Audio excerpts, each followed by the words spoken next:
এবার বলো আর কে বাকি? মালাকুল মউত বলবে আল্লাহ মানুষগুলো সব শেষ, জিনগুলাও শেষ, এবার বাকি ইবলিস শয়তান। কে বাকি?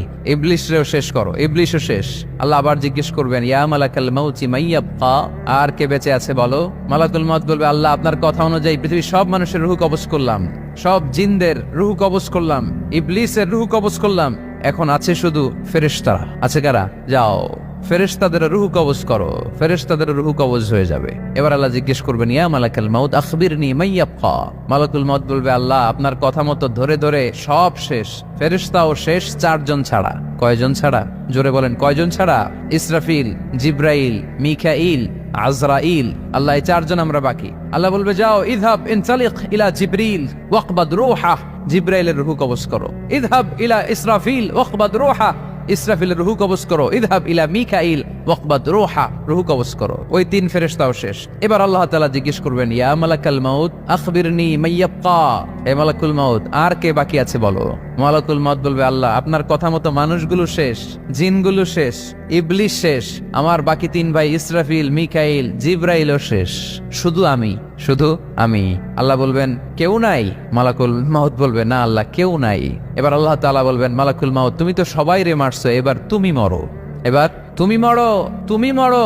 শোনার সাথে সাথে মালাকুল মউতের কাঁপুনি ছুটে যাবে, খিচুনি এসে যাবে ভয়ে। আল্লাহ বলবেন কাঁপুনি দিয়ে তো লাভ নাই, কারণ কুল্লু নাফসিন যায়িকাতুল।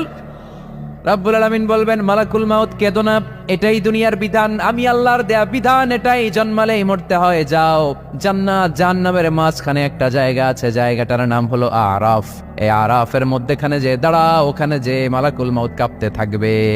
মালাকুল মউত বলবে আল্লাহ সৃষ্টির শুরুতে যদি জানতাম, সৃষ্টির শুরুতে যদি জানতাম সবাইকে মৃত্যুদান করার পরে, রূহ কবজ করার পরে আমাকেও মরতে হবে, তাহলে এই কঠিন দায়িত্বের ব্যাপারে আপনার কাছে ক্ষমা চাইতাম।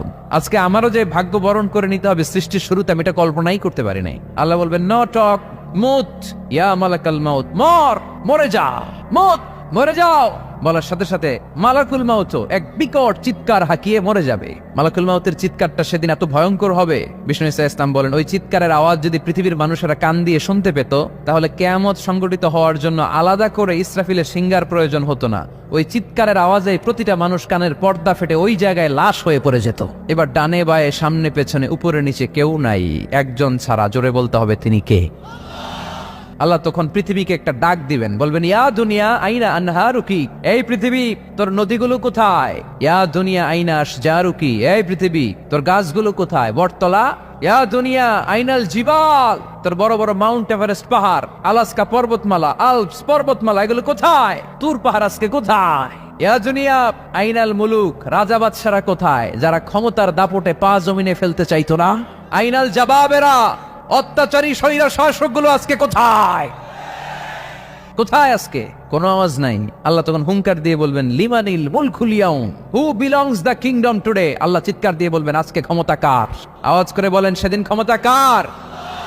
আল্লাহ সেদিন প্রশ্ন করে নিজেই নিজের প্রশ্নের উত্তর দিবেন লিমানিল মুলকুল ইয়াউমা লিল্লাহিল ওয়াহিদিল কাহ্হার। সেদিন ক্ষমতা দুনিয়ার কোনো রাজার নাই, কোনো বাদশার নাই, কোনো স্বৈর শাসকের নাই, কোনো সুলতানের নাই, কারো নাই। সেদিন ক্ষমতা চলবে একজনের, তিনি কে?